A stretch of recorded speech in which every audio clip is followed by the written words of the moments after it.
से चंद्र ग्रहण वाली वीडियो में एक बात बोली थी कि अगर मौसमी बदलाव होता हुआ दिखाई देता है, अगर कहीं पर तेज आंधी का आना या कोई पेड़ों का टूट जाना या किसी बड़ी मुसीबत का एकदम से उत्पन्न होना 7 दिनों के समय के भीतर भीतर उत्पन्न होता है, तो ये आगे आने वाले 6 से महीने, तकरीबन कुछ लोग इसको 3 महीने 90 दिनों के लिए मानते हैं, कुछ लोग इसको 6 महीने के लिए, और कुछ लोग जब तक मानते हैं जब तक कि अगला चंद्र ग्रहण नहीं लग जाता, ये सामने निकल करके नहीं आ जाता, तब तक वो घटनाएं होती हुई दिखाई देंगी ही देंगी। किन किन राज्यों के अंदर होली के बाद एकदम से मौसम के अंदर परिवर्तन देखने को मिला? किन किन राज्यों के अंदर आप देखिए कि बारिश बारिश एकदम से होने वाली बारिश, ओलावृष्टि और तेज सर्द हवाएं देखने को मिली। अब लोग कहेंगे कि भैया, किसी ने कमेंट बॉक्स में लिखा था कि पिछली हर होली पे ऐसा होता है। पिछली होली को इतनी भयंकर गर्मी हो रही थी कि लोग गर्मी से झुलस रहे थे, कोई बारिश का नामो निशान नहीं था। इस बार का ये परिवर्तन जलीय आपदाओं को, जलीय कारण को, जलीय बदलाव को हमारे सामने लेकर के आता हुआ दिखाई दे रहा है। इसलिए यह परिवर्तन जल के कारण होने वाली चीजों को उत्पन्न करता हुआ नजर आता है। मेरे को आप लोगों के जवाब का इंतजार रहेगा, कृपया जवाब दीजिएगा। किन किन जगहों के ऊपर हिमाचल में पिछले कल बारिश हुई? हाँ, हिमाचल में बिल्कुल। उत्तराखंड में भी बारिश हुई, हिमाचल के अंदर भी हुई, दिल्ली एनसीआर के लोगों ने भी मेरे को भेज दिया था, वहां पर भी हुई, पंजाब के अंदर भी हुई है। तो बहुत सारी जगहों के ऊपर यही वो मौसमी परिवर्तन है जिसके बारे में हम गणनाएं करके बताते हैं। ऐसा नहीं है कि ये पहले नहीं हुआ या जिंदगी में पहली बार होगा या होगा ही नहीं। ये आप लोगों के मन के अंदर उठने वाले भ्रम है, जो आप ये सोचते हो कि ऐसा तो पहले भी होता है। बिल्कुल होता है, सृष्टि है, होएगा ही। लेकिन इस बदलाव को इसी समय के अंतराल पीरियड में हो रहा है, तो उसका महत्वपूर्ण योगदान किस प्रकार से हमारे सामने सृष्टि बदलाव को लेकर के आ रही है, वो दिखाता हुआ नजर आता है। क्योंकि हर चीज के अंदर हम लोगों को यह देखना पड़ता है कि पहले ये गणनाएं, ये ग्रहिक परिस्थितियां कब बनी थी और अब कब बन रही है। यूएसए के अंदर टोर्नेडो टेरर उत्पन्न हो गया है। ऑस्ट्रेलिया में थोड़े दिनों पहले तूफान आया था, अब यूएस से वेस्ट डायरेक्शन देखिए, टोर्नेडो टेरर उत्पन्न हो गया है। हालात खराब होते हुए दिखाई दे रहे हैं। वहीं पर जो घोटालों की बात करी थी, लीलावती हॉस्पिटल, जहां पे अब ज्यादातर आप लोगों को एक और चिंताजनक समय की बात बता देता हूं, अब ज्यादातर आप लोगों को भूत प्रेत के किस्से ज्यादा सुनने को मिलेंगे। भूत प्रेत के पीछे लोगों के बारे में मनगढ़ंत कहानियां, लोगों का भूत प्रेत के अंदर विश्वास इस समय के अंदर आप लोगों को बहुत ज्यादा देखने को मिलेगा।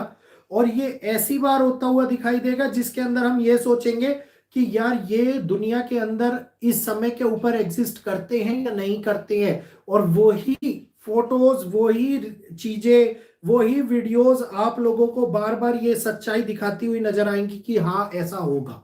अब बात करते हैं 1962 और 1968 के समय की। क्यों मैं ये बोल रहा हूं कि ये समय दोबारा से आ रहा है? दोबारा से आ रहा है का मतलब ये नहीं होता कि एग्जैक्टली वैसा ही आ रहा है, उससे मिलते जुलती चीजें आती हुई दिखाई दे रही हैं। वीडियो अगर आप लोगों को अच्छा लगे तो चैनल को सब्सक्राइब करें, बेल आइकन को ऑल पे करें, और जितने लोग जुड़े हुए हैं फटाफट से वीडियो को लाइक करके शेयर भी करें, ताकि और लोग भी आप लोगों की बात और लोगों तक भी पहुंच पाए। ये एक ऐसा समय है जिस समय के अंदर कुछ विशेष परिस्थितियां इस समय के ऊपर उत्पन्न होती हुई दिखाई दे रही हैं। और ये विशेष परिस्थितियां हम लोगों को ये नहीं दिखाती कि आज ही ये घटित हो जाएगा, नहीं, ये निर्माण करती हैं उन हालातों का जो आगे घटित होता हुआ दिखाई देता है, जो आगे परिस्थितियों को बदलने का काम करता है। मैंने 29 मार्च 2025 के बारे में भी 2-3 वीडियोस लाने हैं अभी। और मैं आप लोगों को एक बात पहले भी बता चुका हूं कि 29 मार्च 2025 को यहां से दिमाग से निकाल के बाहर फेंक दो। ये बात की एकदम से दुनिया खत्म होने वाली है। 29 मार्च 2025 हमारे सामने। ये जितेंद्र भाई साहब को एक बात बता देना चाहता हूं। जितेंद्र भाई साहब, ये 1962 वाली जो बात है, मैंने ये आप आ गए हो, बहुत अच्छी बात है। 1962 वाली बात आप ही के यहाँ पे जुड़े हुए लोग जवाब दे देंगे। मैंने आज से 20 दिन पहले वीडियो बनाया था जिसमें मैंने ये टाइटल के अंदर लास्ट में जाते जाते बोल दिया था कि 1962 जैसे हालात मुझे दिखाई दे रहे हैं। जिनकी आप बात कर रहे हो उन्होंने अभी बनाई होगी, 2 दिन पहले, 3 दिन पहले, 4 दिन पहले, हफ्ते भर पहले मेरे को बनाए हुए बहुत लंबा टाइम हो चुका है। और इस बात को ध्यान से समझ लो, जवाब इसलिए दिया है कि मेरे ये चैनल के ऊपर किसी को भ्रमित करने का प्रयास ना करें, ठीक है। इमरजेंसी वाली वीडियो भी बना रखी है हमने आज से तकरीबन 5 महीने पहले, जब ये लोग वीडियो ला भी नहीं रहे थे। याद है आप लोगों को? प्लीज एक बार रिप्लाई में लिख दीजिएगा। इमरजेंसी वाली वीडियो आप लोगों ने देखी होगी, याद होगा तो। और नाटो वाली वीडियो भी आप लोगों ने देखी होगी, जिसके ऊपर मैंने पहले से दिखाया हुआ था। एक बार यस में इनको जरा जवाब दे दीजिए। ये लोग अपने दूसरों के चैनल का प्रमोशन करने के लिए आते हैं, तो जवाब दे दीजिए इनको।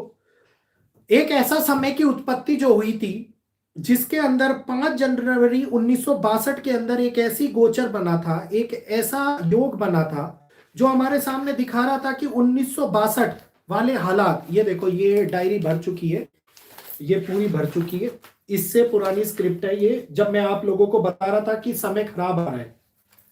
1962 वाली जो युति बनी थी, उसके अंदर हम लोगों को यह देखना था कि उस समय के अंदर भारत चाइना विवाद भी उत्पन्न होता हुआ नजर आया था। उस समय के अंदर षटग्रही युति भी बनी थी। उस समय के अंदर सूर्य ग्रहण भी था, लेकिन वो षटग्रही युति की बजाय वो अष्टग्रही युति थी, जिसने उस समय को हालातों को परिवर्तन करके रख दिया था। क्योंकि उस समय के अंदर मकर राशि के अंदर ये युति बन रही थी। और ऐसा मैं आप लोगों को ये बता देता हूं कि जो 1962 का समय था, इसलिए मैं अपनी वीडियो के अंदर लास्ट में कभी बोलता नहीं हूं कि मैं कौन सा वीडियो लाने वाला हूं, क्योंकि लोग उसी पे ही रिसर्च करके फिर बनाने लग जाते हैं, जैसा अभी हमारे सामने आया। तो 1962 के समय के अंदर जो ये परिस्थितियां 8 ग्रह वाली बन रही थी, ये बन रही थी कि जिसमें राहु कर्क राशि में स्थित थे और 8 ग्रहों की दृष्टि उनके ऊपर पड़ रही थी। और 1962 के आकलन अगर हम करते हैं तो हम ये देखते हैं कि उस समय की कुंडली ये दिखा रही है कि एक ऐसी परिस्थितियां जिसमें सूर्य प्रबल है और सूर्य ने बाकी ग्रहों को अस्त किया हुआ है, और राहु बैठा हुआ है दशम भाव के अंदर, जहां पे 8 ग्रह मौजूद हैं।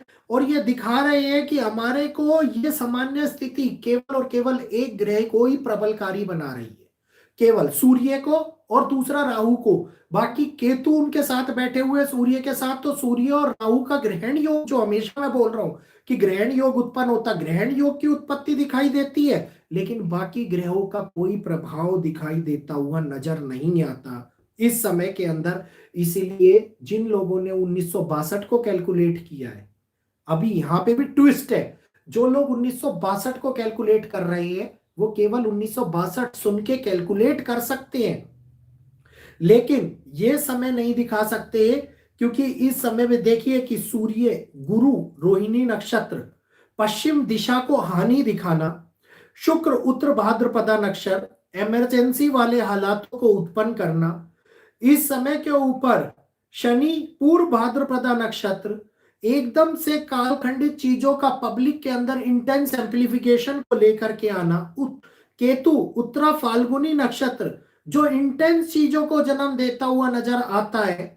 बिल्कुल सही बात सुजोय जी, 1962 में प्लेनेट अस्त थे। मैंने टाइटल केवल 1962 नहीं डाला, मैंने आज संडे का दिन था, हमारे पे एनफ टाइम था, मैंने क्यों लिखा 1962 और 1968 वाले हालात।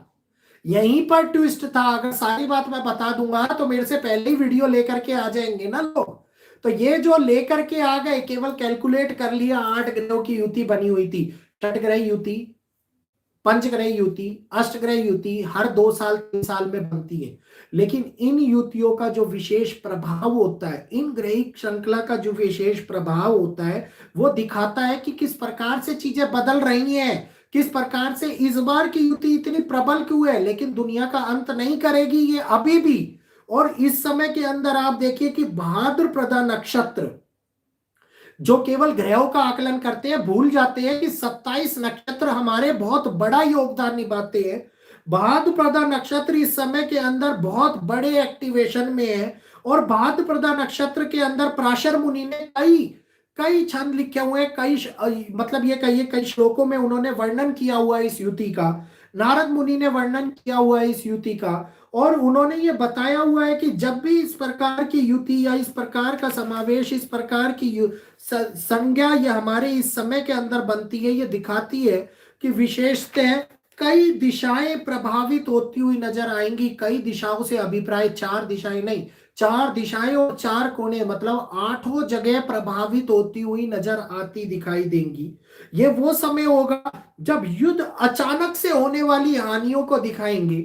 ये वो समय होगा जब घटनाएं एकदम से तीव्र होती हुई, एकदम से उत्पन्न होती हुई नजर आएंगी। ये वो समय होगा जहां पर मुश्किलें खड़ी करने का कार्य ग्रहण करते हुए नजर आएंगे। ये वो समय होगा जिसके अंदर हालात आपको प्राकृतिक दिशा के मुकाबले में बढ़ाते हुए और बदलते हुए नजर आते दिखाई देंगे। और ध्यान से सुनिएगा, इस समय के ऊपर विशेष श्रापित योग की जो उत्पत्ति हो रही है, ये श्रापित योग किसी के पैदा होने में, किसी के जन्म लेने में, कोई नवीन कार्य करने के अंदर नुकसान नहीं दे रहा। ये श्रापित दोष जो प्राशरीय टिक्का के अनुसार अगर मैं बात करता हूं, देखिए मैं बात हमेशा पुराणों और शास्त्रों के माध्यम से करता हूं, तो टीका शास्त्र के माध्यम से जो मैं ये बात कर रहा हूं, ये दिखा रहा है कि मानवीय, प्राकृतीय और जलीय हानि उत्पन्न करेगा। ये बात मैं अपने शब्द से नहीं बता रहा, पराशर मुनि ने इस बात को लिखा हुआ है। और वो कहते हैं कि शनि और राहु की यह युति विशेषतः जब भी विराजमान स्थिति के अंदर आती है, तो ये दुनिया में उस नेगेटिव स्थल को, क्योंकि शनि राहु के समांतर ही है और राहु शनि के समांतर ही है, ये बात कई लोग मानते हैं, कई लोग नहीं मानते, अपना अपना मत है वैदिक ज्योतिष के अंदर, मुंडेन एस्ट्रोलॉजी के अंदर।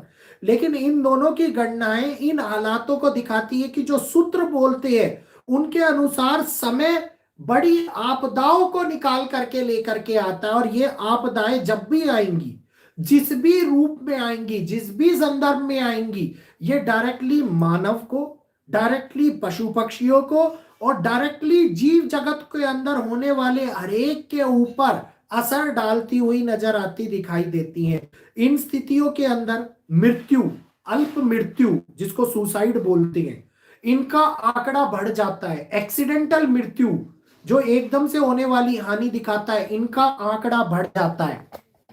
और ये हानि हमारे सामने बहुत बड़ी दुर्योग स्थिति को उत्पन्न करती हुई नजर आती है।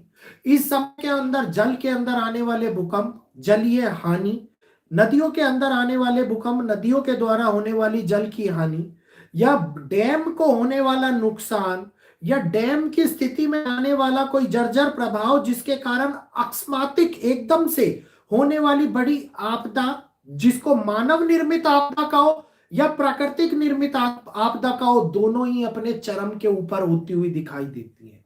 ये एक ऐसा समय है जो 27 फरवरी 2002 को भी आया था। अब सुनिएगा कब कब आया था। जो लोगों ने बोला कि 1962 में आया था, उसके अब इस बात के, इस विशेष युति के बारे में सुनिए कि ये 27 फरवरी 2002 को भी आया था। ये जब आया था, इससे पहले ये आया था 1962 से पहले 4 अप्रैल 1968 को, 4 अप्रैल 1968 को भी यह समय आया था। और इस समय के अंदर राहु वृषभ राशि के अंदर थे। 1968 का वो समय, 27 फरवरी 2002 का वो समय जिसने पश्चिमी दिशा को बहुत बड़ी हानि पहुंचाई थी। पश्चिमी दिशा के अंदर एक बदलाव लेकर के आए थे शनि और राहु। और यह विशेष युति जो अब बन रही है, ये मीन राशि में बन रही है। इसका मतलब है काल पुरुष की संख्या की आखिरी राशि। ये निर्माण को भी स्थापित करती है, ये विध्वंस को भी लेकर के आती है। और गोधरा कांड जिसको हम भूल नहीं सकते, यहां से उसकी छाप कभी नहीं जा सकती, ये उसको भी याद दिलाती है। तो श्रापित दोष के अंदर बना हुआ वो समय जो गोधरा कांड को करवाया था, अब इन लोगों के बारे में आप क्या बोलेंगे? अब ये चीजें किस प्रकार से रिलेट हो रही हैं? वैदिक की गणना, वैदिक की कैलकुलेशन कोई बच्चों का खेल नहीं है। वैदिक की कैलकुलेशन वो गहरे समुद्र में उतरने के बराबर है, जिसको हम जितना ज्यादा खोजे उतनी ही स्थिति हमारे सामने निकल करके आती है।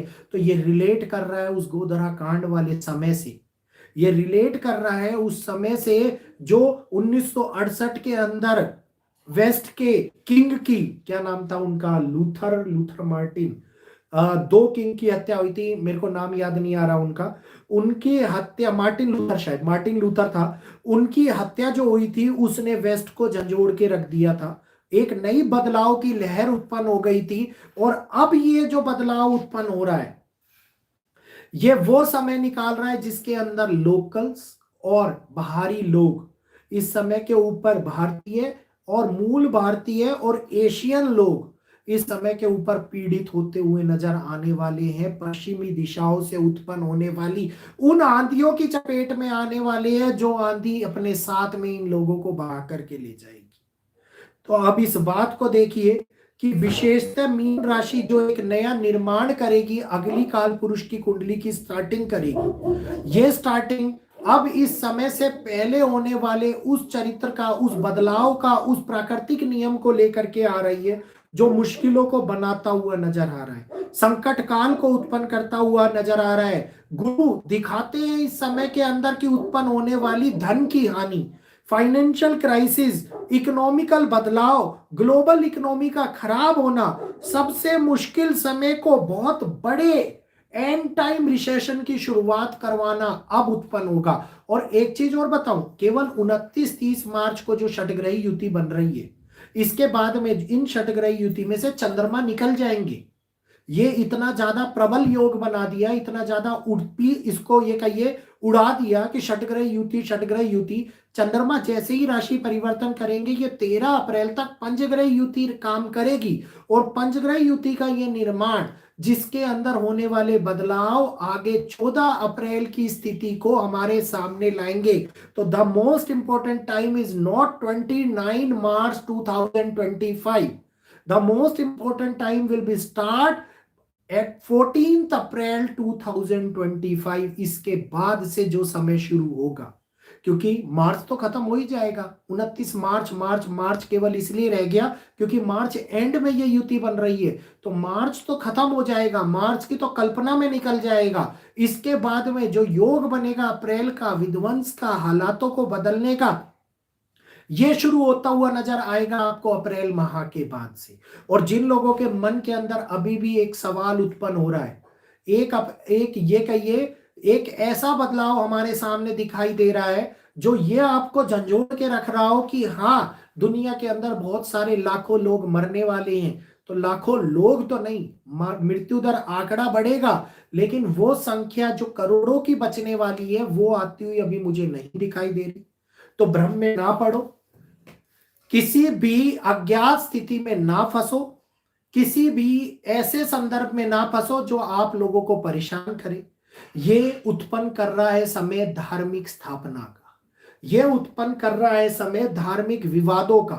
धार्मिक स्थापना जब भी होती है शांतिपूर्वक नहीं होती। भूतपूर्व के समय को अगर हम उठा के देखते हैं, अपने भूतकाल को हम उठा करके देखते हैं, तो जब भी ऐसा समय हमारे सामने आया है, उसने शांति और अव्यवस्था, वो शांति अशांति सॉरी अशांति और अव्यवस्था स्थापित करी ही करी है।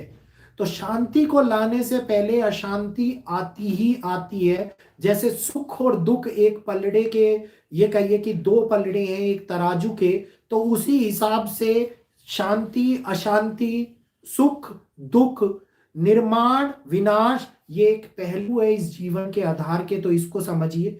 आप और हम बैठे हुए 2030 भी देखेंगे, 2032 भी देखेंगे, 2040 भी देखेंगे। हो सकता है बहुत सारे बदलाव हम लोगों को देखने को मिले इस समय के अंदर, जो प्राकृतिक और धार्मिक कारणों से बनने वाले बदलाव हम लोगों को देखने को मिल सकते हैं।